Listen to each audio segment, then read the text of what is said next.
Hello, good to see you all. We are going to be talking about resumes today and kind of giving you a step by step. So, this came up in our clubhouse room the other day. Someone was saying, where do I go to figure out how to get started? And I thought, well, it's been a while since I did a kind of get started with your resume session. So, that's what we're going to do today, walk you through the process and really the 3 steps that I recommend our clients go through. And usually, the resume writers in my group find them helpful too. So let's get started. We'll dive right in. I've got a few little things that I'm going to share with you today, and we'll walk through it that way. I am also going to show you some samples, but we're going to start with the process. So here is the process that I recommend, and let me make this a little bit bigger so that you can see it here. Excellent. There we go. So this will be a little bit of a process that will help you. So the first thing is to start with the end in mind. Ask clients for job descriptions that they're targeting. And I always recommend that they send you the job descriptions. I know some of us like to go and kind of find those job descriptions for them. But if they send the job descriptions, then I know that it's going to be what they're looking for. This also helps me figure out if they're focused, right? If they send me job descriptions that are all over the place, I know that we need to start somewhere else. I see the level that they want. I see the types of jobs that they want, and it just helps it get focused right away. So that's where I recommend that you start. Then we do the analyze step. And the analyze step is really the first step when I'm working with a client. The start is kind of the pre-work, right? Figuring out where that focus is. Then we're going to go through and we're going to analyze it. And when we're analyzing those job descriptions, we're really looking for more than just what is on the job description by itself. We're analyzing that job description for what are they really looking for? What are their pains? What are they hoping to get from an applicant? We're looking as deep as we can in that analyze, and hopefully at 2 or 3 different job descriptions so we get a good breadth of an idea in terms of what those companies are looking for in the positions that they're targeting. So if you're joining me today, feel free to say hello, drop a note in the chat. Where do you usually start with a client? Do you have them gather job descriptions? How do you figure out where to get started with that resume intake process?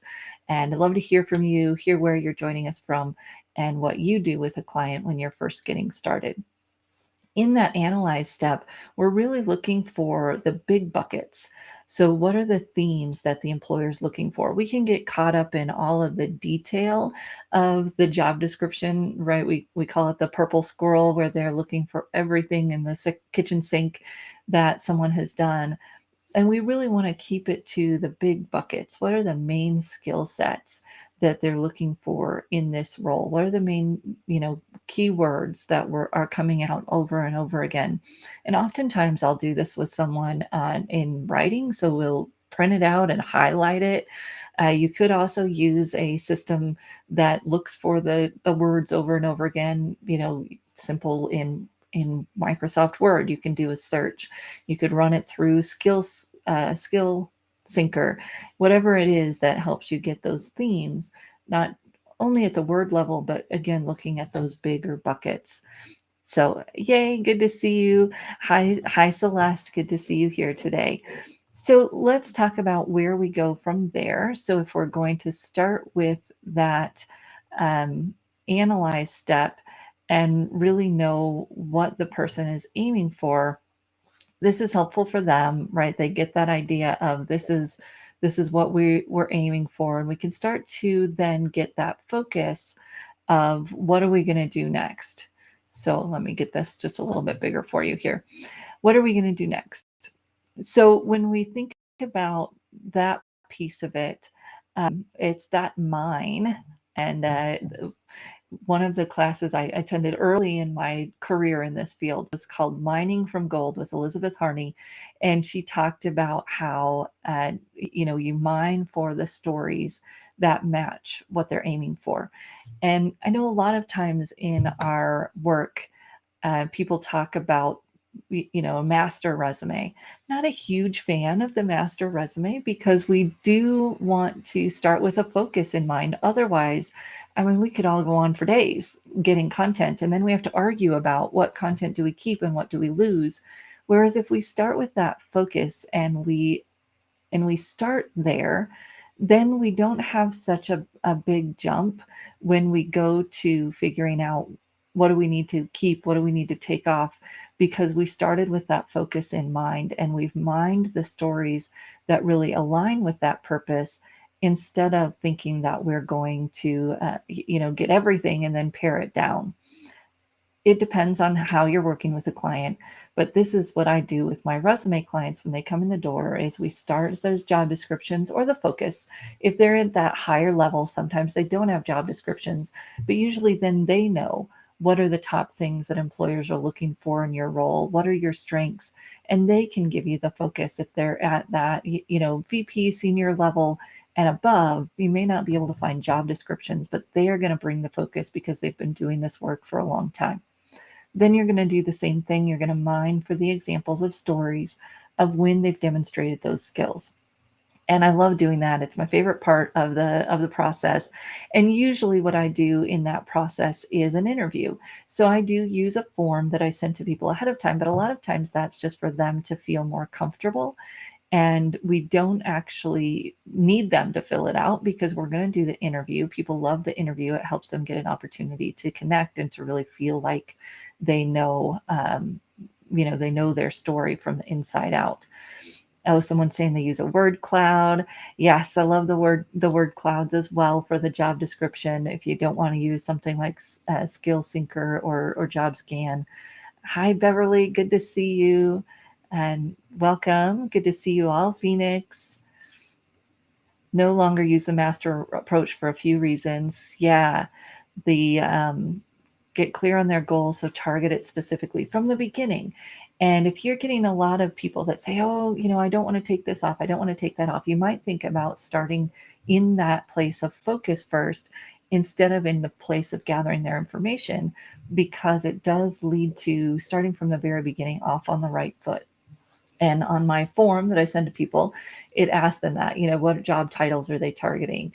And it gets them going in that arena. When I do my interview, we talk about their targets. What are they really looking for? What pains are they seeing? What problems do they want to solve? What do they want from a candidate like my candidate from this job, this specific role? What problems does that role solve? And then what are my clients' greatest strengths related to those categories of needs?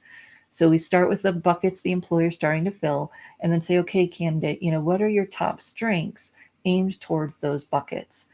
And if it's, they need a bachelor's degree, we don't want to just say, oh, I have a bachelor's degree.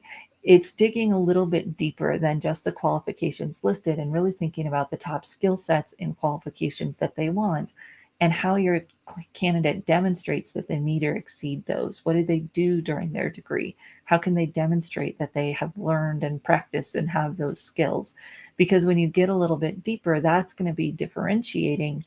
Just checking the boxes is going to make them look like everyone else, both on paper and, in an applicant tracking system or anything else.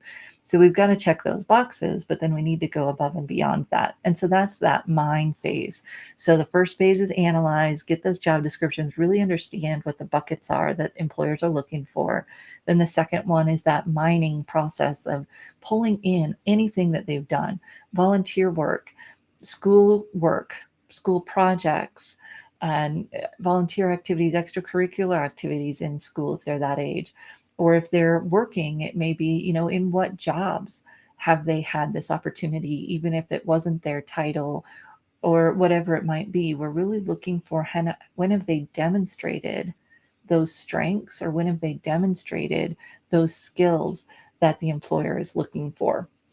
And I just gathered those stories. We don't have to go into the, what was your scope of responsibility and all of that. I'll ask for that on the form if they don't have an old resume.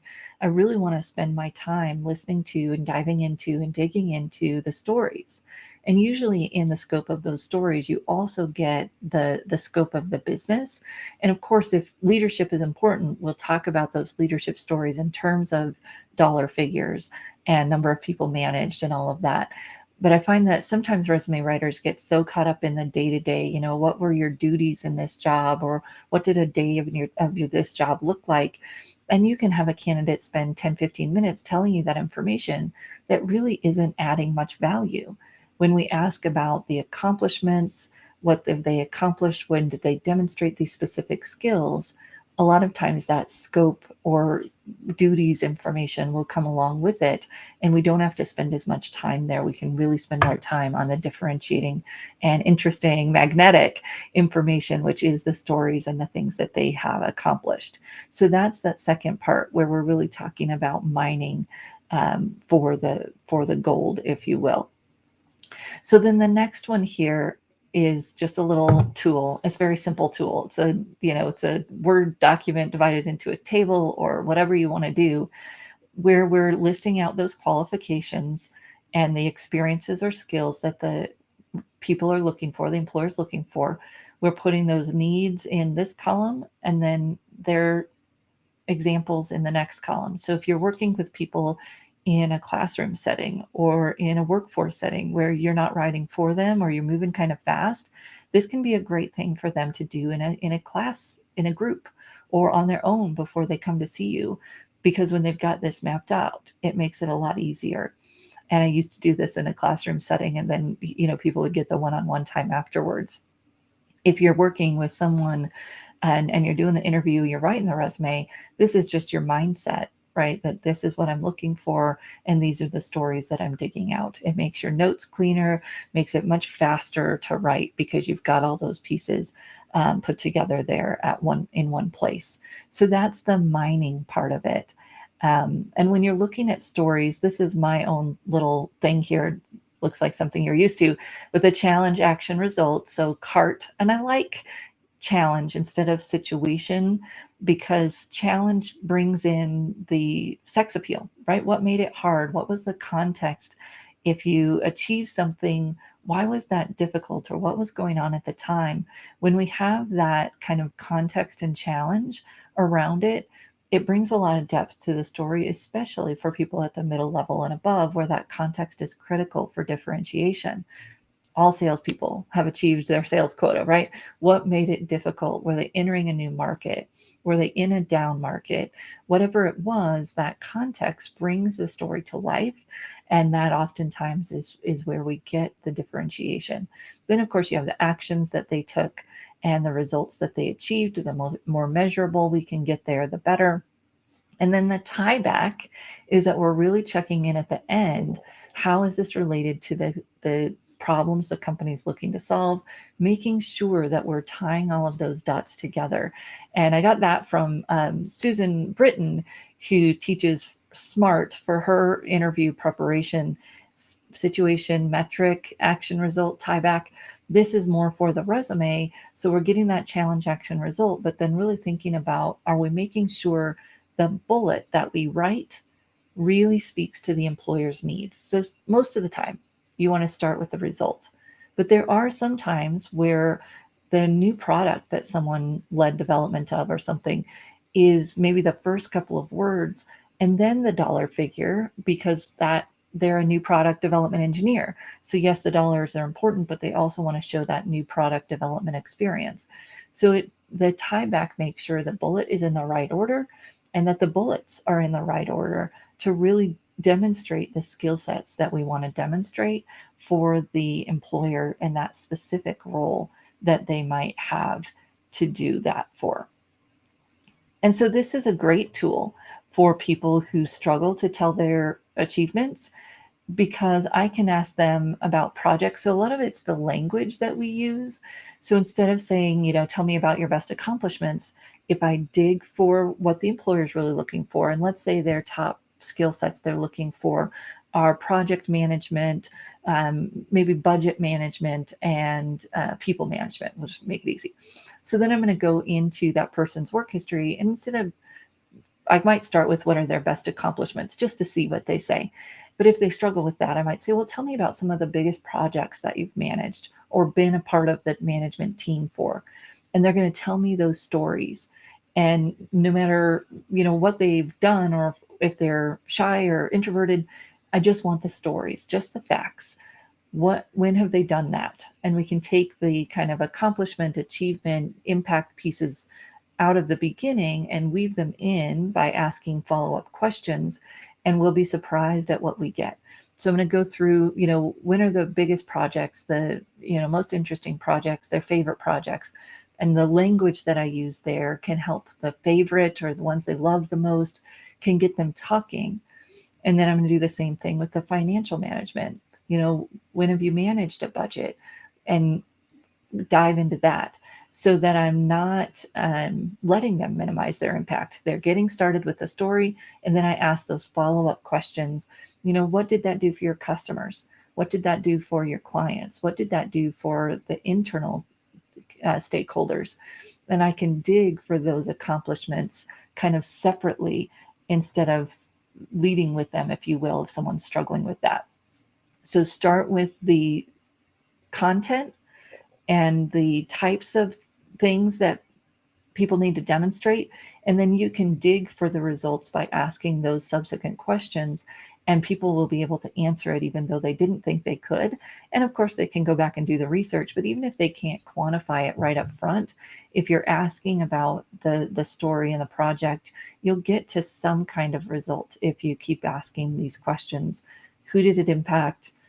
And then you can kind of go through the categories in terms of, profits or revenue or customers. There's a lot of different types of results that they can deliver, and we can help them identify those. So then my last piece here, let me see if I can find this here.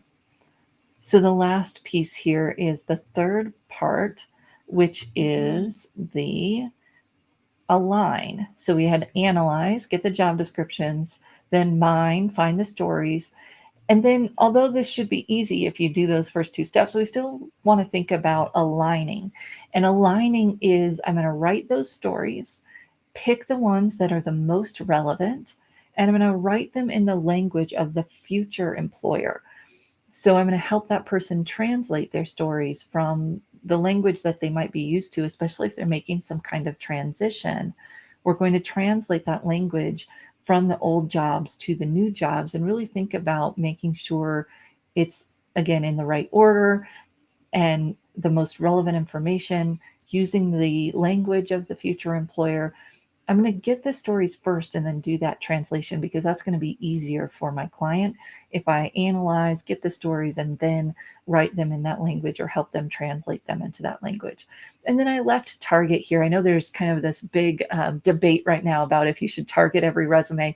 When I read the stuff about from the people that say you shouldn't, they're saying you should be focused enough to not have to target it. And I get that. And I still want my client thinking every time they send a resume, are there some minor tweaks I can make to language? Is there anything that I left out? Does it make sense to reorder the bullets? They shouldn't be spending a whole bunch of time here. If they are, it likely means that they're not focused enough. And I still want them to spend 5-10 minutes thinking, am I using the right language, really targeting this job? Can I reprioritize anything? Am I being thoughtful about this? Because that will make me much more likely to get through a system or a person, and just a more thoughtful job seeker, really thinking about, how do I align with this job? If we start with that from the beginning, then we're going to be a better applicant all the way through the process. So I did leave target on there. No, you shouldn't be doing a whole bunch of work there, because you've started and you've focused the whole process. However, it's still a good double check at the end before I submit something to really make sure I've thought about the language and all of those pieces. So when we're doing this process with our clients, if you are doing resume writing, again, I recommend that you start with the job descriptions. I have people send them to me ahead of time so I can do my analysis before they come in. I'm going to have it written down what I see as the top buckets, and then I'm going to ask them, what do they see as the main things employers are looking for? Get their feedback, get their thoughts as well. Yes, always good to pause and recheck everything to make sure they speak to every point and get clear on that goal. It doesn't take long to tweak. But I still do recommend that. Maybe we should change it to tweak now that targeting's out for whatever reason. But it's just the idea that we're doing that before we move forward. And then I'm gathering those stories. Again, I like to do that in an interview. I might have them sketch things out on the form beforehand, depending on their approach. Some people like that, some people don't need it. Really, it's up to them. And then when I'm writing, I'm aligning their stories to that next role. I'm aligning their stories to the language of the future employer. And then I usually give them just a little direction on the tweak for each role so that they know what to do. And if they feel like they're having to do a lot of tweaking, then again, maybe there's another type of resume we need to develop if you're finding yourself targeting other roles. And that process has been fairly helpful for my clients. So let's look at a few examples. I'm realizing that these might be a little bit small, but we'll see if we'll see how we can do this here. So we've got just a few resume examples from one of our e-summits a while back. I'm going to make them a little bit bigger and we'll see what you can see here. Let me see if this will help. There we go. Okay. So this was a client that I worked with who was transitioning from a sales role to a business focused nonprofit, kind of like a chamber of commerce. And that focus, so important to start off the bat. So what is this person's unique selling points for that type of role? Well, they've been in small business, they've been in franchises, they've helped businesses grow. So they're going to come at it from that angle. That's what they've got. That's their strength. If that's not what the organization is looking for, they're just not going to be a good fit, right? So we're going to play up what they have and speak to how that brings value. So when I sat down with this person, I said, what are the main strengths you bring to this role? And this doesn't work in every summary, but right here I have the 3 points that the person said. Always been a small business advocate. He'd served on some other boards in the region, somewhat similar to the nonprofit he was applying to now. And this was so true. He was a relationship guy.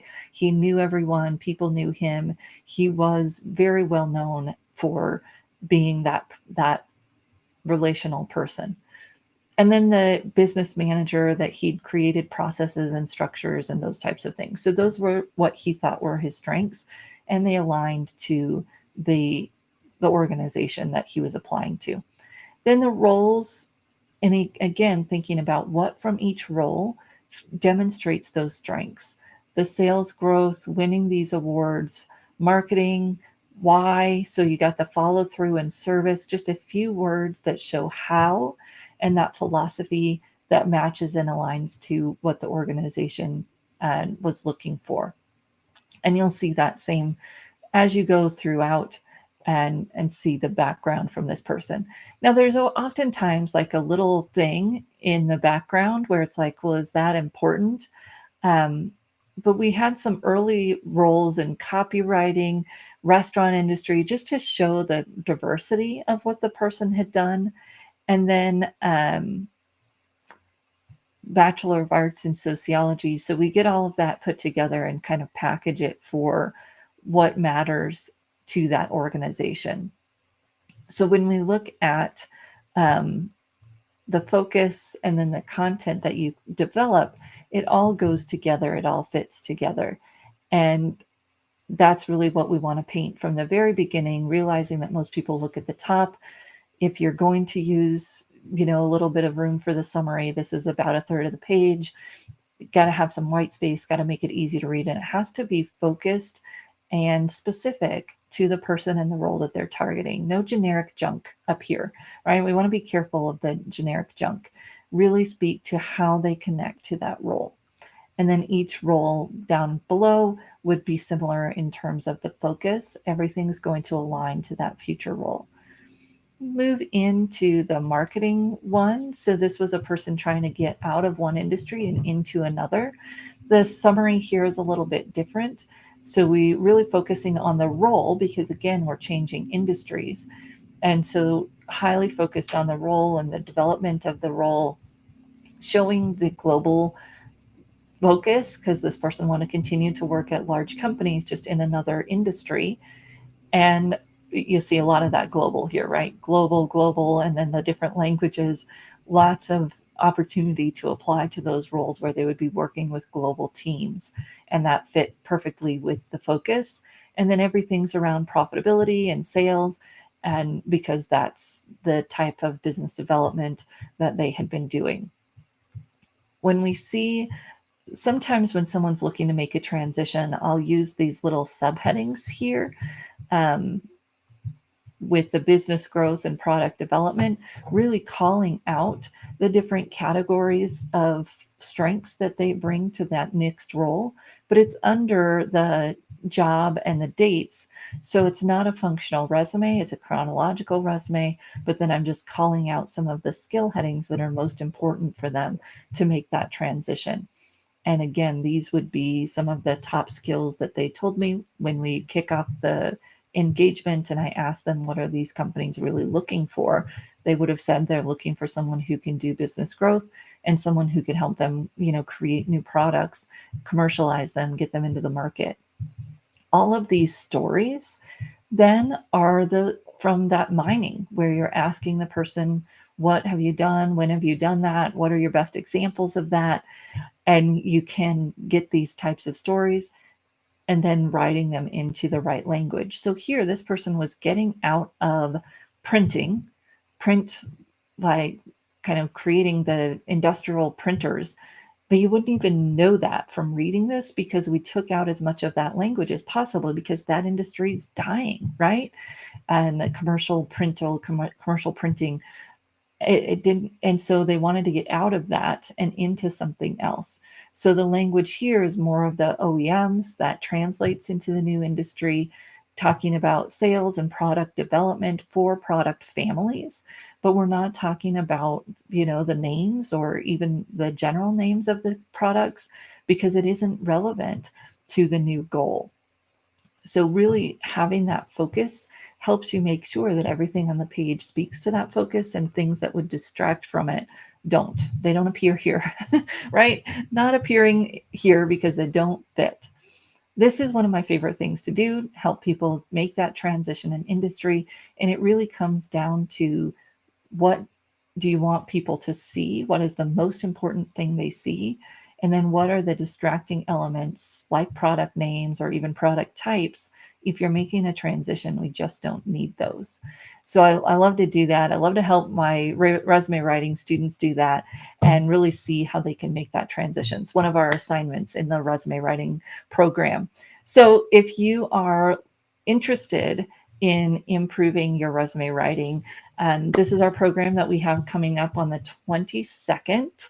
And we have writers from all different levels that join this program, people that are just starting, and we work with you on your writing and your strategy. And then people who've been writing 20 years take this class, and we give you in-depth feedback on specifically created assignments so that you can improve your strategy and your writing. We have a greater team of experienced ACRWs that help do this. And it's just that opportunity of making that transition into excellence in your writing. Standout resumes. We go through strategy, design, and writing throughout the program, and we give you feedback on those elements as you write the resumes for the case studies that we've created so that you can address these types of challenges and have the strategies to do that moving forward. So yeah, the company names, we can't get rid of that. You can't get rid of some of those elements, but the big global company names can help even if they're specific to an industry. So we would keep some of those. But yeah, thank you. Thank you, everyone. Thanks for your comments. And I look forward to seeing you next Tuesday. If you have any questions about the resume writing program, please do let me know. And again, that doesn't start until the 22nd. So we look forward to seeing you next Tuesday and beyond. Thank you, everyone.